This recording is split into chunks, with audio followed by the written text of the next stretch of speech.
میں جب بھی سوتی تھی میرے ساتھ ایک ٹریجڈی تھی کہ رات کو میرے واش روم کے پائپوں سے کچھ عجیب قسم کی آوازیں آتی تھی۔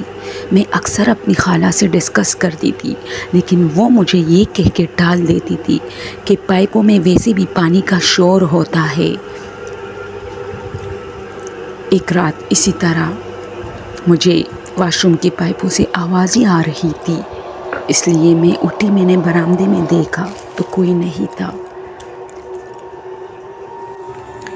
میں نے اپنے واش روم میں دیکھا، میں نے پائپوں کو کان سے لگایا، آوازیں آ رہی تھی مسلسل۔ میں بہت ڈر گئی۔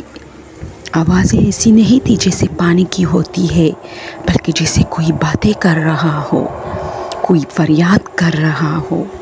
میں بہت تنگ آ چکی تھی۔ میں واش روم میں منہ ہاتھ دھوئی اور واپس آنے لگی۔ میں نے واش روم کو دیکھا تو کافی خوفناک نظر آ رہا تھا۔ پھر میں نے اپنے فیملی والوں سے صبح ڈسکس کیا کہ کچھ تو ہے، لیکن وہ سب مجھ پہ ہنسنے لگے، میرا مذاق اڑانے لگے۔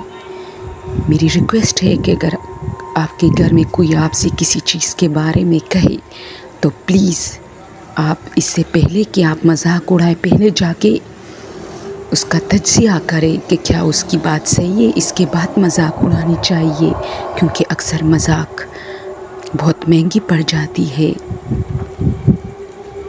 میں بہت اداس ہوئی، واپس اپنے کمرے میں آئی اور اسی واش روم کے اندر بیٹھ گئی۔ اب تو مجھے خود پتہ لگانا تھا کہ کیا وجہ ہے، پائپ لائنوں میں پانی کی آواز انسانوں کی آواز جیسی کیوں ہے۔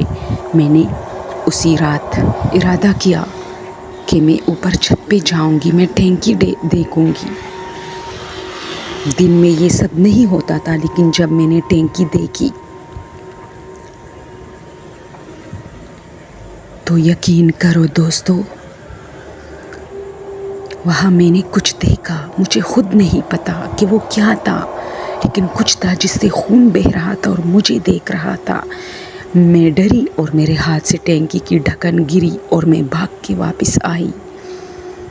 اور پھر میں نے صبح جب اپنے گھر والوں کو بتایا، ان سب نے ٹینکی کی صفائی کی، جس سے ایک مردہ چڑیا نکلا۔ اور جب صفائی کی اور صاف پانی ڈالا، اس کے بعد کبھی بھی اس سے ایسی آواز نہیں آئی اور میری زندگی میں سکون آ گیا۔ لیکن افسوس یہ تھا کہ شاید وہ پرندہ زندہ تھا اور قدرت ہمیں بتانا چاہ رہا تھا کہ اس کی مدد کرے، لیکن ہم نے دیر کی تھی۔ اور مجھے آج بھی افسوس ہے، یہ کوئی ہارر سٹوری نہیں بلکہ ایک معجزہ ہے جس سے میں ڈرتی بھی ہوں، لیکن ایک معجزے کے طور پہ ہوا تھا۔ اوکے دوستو، پلیز اگر چینل پسند ہو تو میری حوصلہ افزائی کیجیے۔ Thank you so much.